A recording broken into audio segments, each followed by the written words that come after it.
Ikot tayo doon. Madali lang ba? May malayo, ikot pa doon sa Kuwan. Ganun ba? Sa Muros. Malayo. Ano yung sinabi mo, Tay?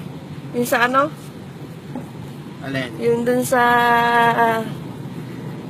Yung tatay niya, yung tatay ni Noy, traidor. Mga kasama niya, pinabumba niya. Diba nung binumba yan doon wala siya. Papatay lang kanyang mga kasamahan. May bintang lang kay Marcos yung mga kasalanan niya Gago yung tatay niya. Ganun po ba? Ay, di mo alam yun? Nagsalita na nga po si Victor Walang Cortez. nagsasalita. Kita mo, nagpresidente na asawa, nagpresidente anak. Nalaman ba nila kung sino pumatay ng tatay niya? Sila kamag-anak. Ayaw nila ibulgar. Sira ulo sila. Ganun po. Maganda po ba buhay ni Marcos noon? Mas maganda kasi ngayon. Minsan nga sinira nila si Marcos, kaysa ganun daw. Sabi ko, nung panahon ni Marcos, walang nagagahasa, walang naririp.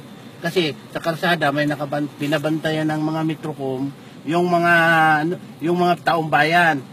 Ngayon maglakad ka hating gabi pag hindi ka nagahasa, yung lang sa'yo. Ganun po. Si Marcos, ang dami. Si Imelda, kung gusto mong jeep, bigyan kang pasang Mazda. Kung gusto mong taxi, hulug-hulugan mo, bigyan ka Tarabas. Kung gusto mong magtanim, yung Masagana 99. Ikaw asawa, wala kang ginasbahay, mag-alala ka baboy, sige pa nang hati tayo. Ganun po ang ba daming dati? traffic na email ka dati. Sinira lang ng mga siraulo na yan.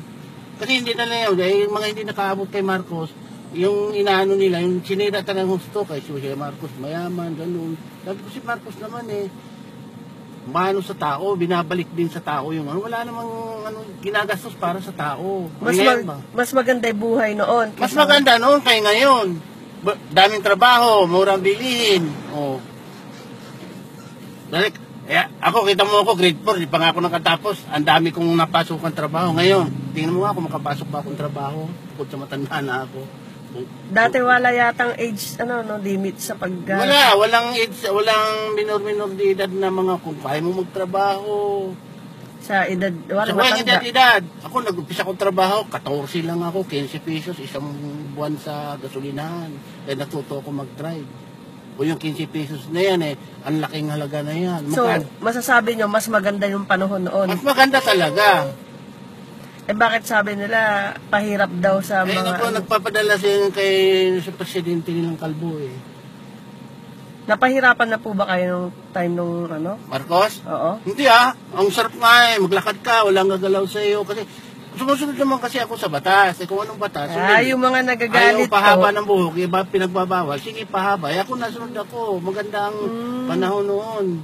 Basta sumunod ka lang kung kumontra. Okay naman na. Wala namang nangahapi nung araw kasi po may mga nagsasabi na naparusahan sila kasi nahuli sa curfew. Lumalaban. Hindi sila sumusunod Labagin nila ang batas ngayon nga Ganito nga, pag sinabi ni Duterte, no parking, may nakaparking, sila ban yung pag nagreklamong may-ari, kita mo no parking ka pa, magreklamo ka na lang. Ayaw sundin talaga ang batas. Tapos reklamo pa po, Kay Marcos pag batas is batas. Hindi po pwede, kita mo yung drug lord pinailing squad ni Marcos sa... Loretta? Dito sa Pagpasya, may drugs pa ng Marcos. Wala. Yung mga mayayaman na gang rape o yung sila Jaime Jose yung gumahasa kay mga kididaripa binitay ni Marcos anong yaman sa akin lumabag kayo sa bakit mayaman kayo walang mayaman basta batas walang mayaman po kaya pala maraming galit kay Marcos po paano pumukontra sila silang masusunod nakabatas na ilang tao ang gumawa niyang batas na yan galing sa Kongreso daan sa Senado bago pirma ng Presidente tapos balasubasin mo lang. Hindi pwedeng bakit sabi nila po, maraming pinatay si Marcos? Wala naman ako nabalitang napapatay si Marcos. Baka sila, yung mga kalaban ni Marcos ang pumatay. Binintang lang kay Marcos para magalit ng gusto tao kay Marcos. Wala naman si Marcos. Mas galit pa nga yan si Marcos kay Imelda pag magkabalagbagan si Imelda Baka silang pumatay yung mga kalaban ni Marcos para ibintang kay Marcos yung mga hindi naman ginagawa may ni Marcos. Nakausap nga po ako matanda dyan na mas maganda pa daw yung buhay ng panahon ni Marcos po. Ayun ngayon lang sila, nalaso na yung sarili ng mga isipan nila sa mga sinasabi ng mga kalaban. Ito pinipilit ni...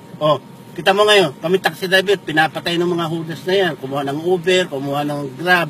No, tapos bababaan ang metro namin. Magpasada nga silang taxi para malaman nila kung anong buhay ng taxi driver. Napakahirap ng buhay namin, delikado pa. O taxi driver, isang taxi driver gumawa lang ng kalukuhan, buong taxi driver sila na. Eh, taxi driver gumawa ng magandang kabutihan, wala kang marinig. Na binabalita, uy, mabait na taxi driver, ganun.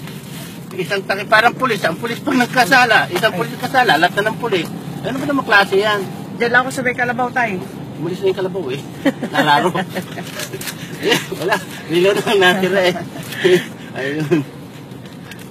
Wala, lahat ng kawalangian eh. Ginagawa nila talaga kasi ngayon kasi sira ng sira na pabalikin si Bangmong sa ano. Tay, maraming salamat po. Gusto nilang gera, di putangin na nila. Lalaban ako, matanda na rin naman na ako eh.